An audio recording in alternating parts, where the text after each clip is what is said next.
Le jour de l'examen, vous devez répondre à 3 questions. Une question portant sur une vérification intérieure ou extérieure, une portant sur la sécurité routière et une sur les premiers secours.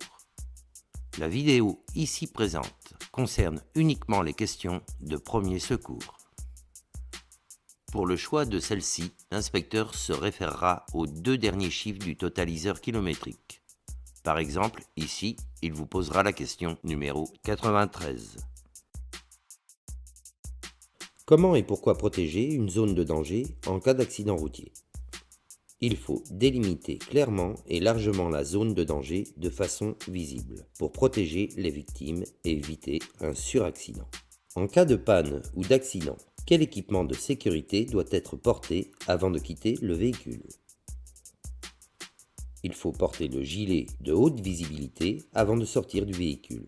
C'est pour cela qu'il doit être à portée immédiate du conducteur. Hors autoroute ou endroit dangereux, en cas de panne ou d'accident, où doit être placé le triangle de présignalisation?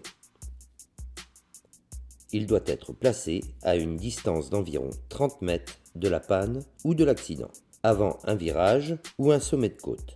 Dans quelle situation peut-on déplacer une victime? On peut la déplacer en présence d'un danger réel, immédiat et non contrôlable. Ce déplacement doit rester exceptionnel. Il peut s'agir par exemple d'une voiture en flammes ou en train de sombrer dans l'eau. Quelles sont les conditions pour réaliser le dégagement d'urgence d'une victime en présence d'un danger réel, immédiat et non contrôlable? Avant de prêter assistance à une victime, il faut être sûr de pouvoir réaliser le dégagement et sans danger pour soi-même. La victime doit être visible, facile à atteindre et rien ne doit gêner son dégagement.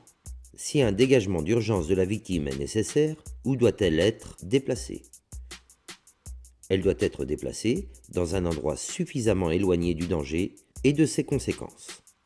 Quel comportement adopter en cas de diffusion du signal d'alerte du SAIP, le système d'alerte et d'information des populations? Il faut se mettre en sécurité, s'informer grâce aux médias, au site internet des autorités dès que leur consultation est possible, et respecter les consignes des autorités. Par quel moyen doit être réalisée l'alerte des secours? L'alerte doit être donnée à l'aide d'un téléphone portable ou à défaut d'un téléphone fixe ou d'une borne d'appel d'urgence. Pourquoi l'alerte auprès des services de secours doit-elle être précise et rapide? Afin de permettre aux services de secours d'apporter les moyens adaptés aux victimes dans le délai le plus court. Quels sont les numéros d'urgence à appeler? Ces numéros sont le 18, numéro d'appel des sapeurs-pompiers, le 15, numéro d'appel du SAMU, le 112, numéro de téléphone réservé aux appels d'urgence et valide dans l'ensemble de l'Union européenne. Quelles sont les 3 informations à transmettre au service de secours? Il faut transmettre le numéro de téléphone à partir duquel l'appel est émis, la nature et la localisation la plus précise du problème. À quel moment pouvez-vous mettre fin à un appel avec les secours? On le fait uniquement lorsque notre correspondant nous invite à le faire.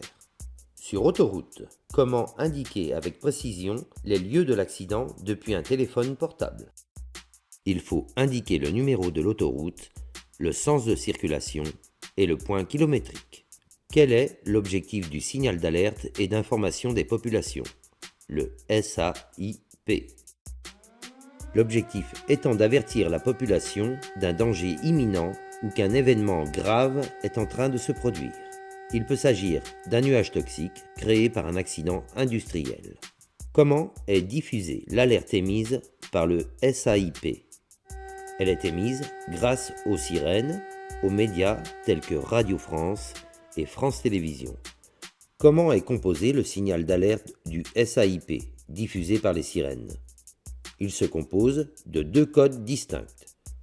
Le signal national d'alerte, ou SNA, qui est une variation du signal sur 3 cycles successifs, et le signal de fin d'alerte, qui est un signal continu.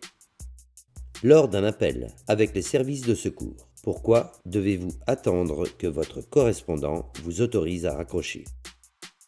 Il faut attendre son accord car il peut nous conseiller ou nous guider dans la réalisation des gestes à faire ou ne pas faire jusqu'à l'arrivée des secours.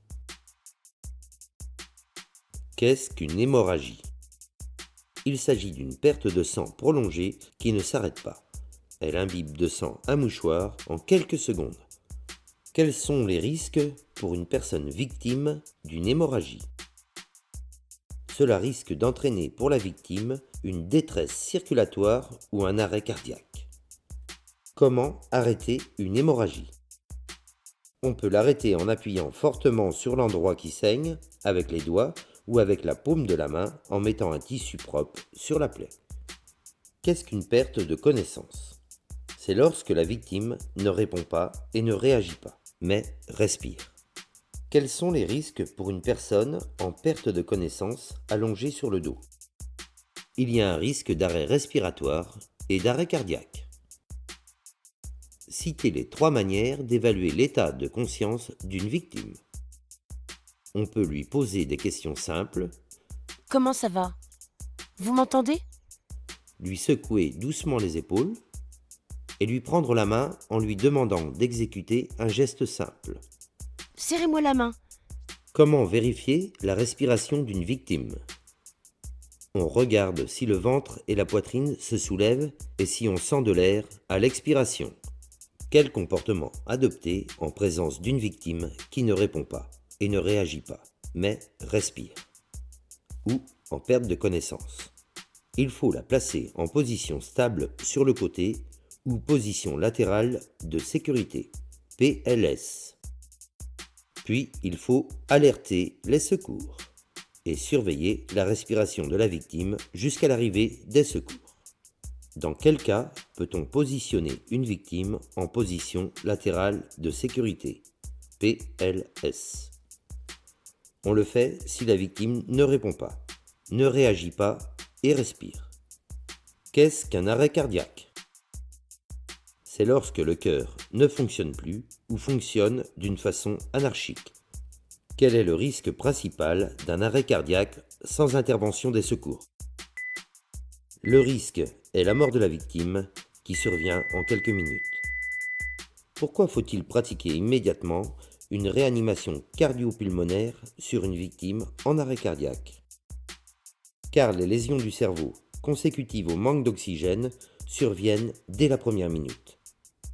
Quel comportement doit-on adopter en présence d'une victime en arrêt cardiaque? Dans un premier temps, il faut alerter immédiatement les secours, puis masser en pratiquant une réanimation cardio-pulmonaire. Et enfin, défibriller en utilisant un défibrillateur automatisé externe, appelé DAE. Qu'est-ce qu'un défibrillateur automatisé externe, appelé DAE? C'est un appareil qui peut permettre de rétablir une activité cardiaque normale à une victime en arrêt cardiaque. L'utilisation d'un DAE sur une victime qui n'est pas en arrêt cardiaque présente-t-elle un risque? Non, car le défibrillateur est automatisé et se déclenche uniquement quand la victime est en arrêt cardiaque. À partir de quel âge peut-on suivre une formation aux premiers secours? On peut en suivre une à partir de 10 ans. Quels sont les signes d'un arrêt cardiaque? La victime ne répond pas, ne réagit pas et ne respire pas, ou présente une respiration anormale. Pourquoi ne faut-il pas laisser une personne en perte de connaissance allongée sur le dos? Car elle risque un étouffement par des liquides présents dans la gorge ou par la chute de la langue en arrière. Si vous aimez cette vidéo, pensez à mettre un pouce en l'air, à laisser un commentaire, à vous abonner, pensez à la petite cloche et surtout partagez sans modération. Let's go! À bientôt!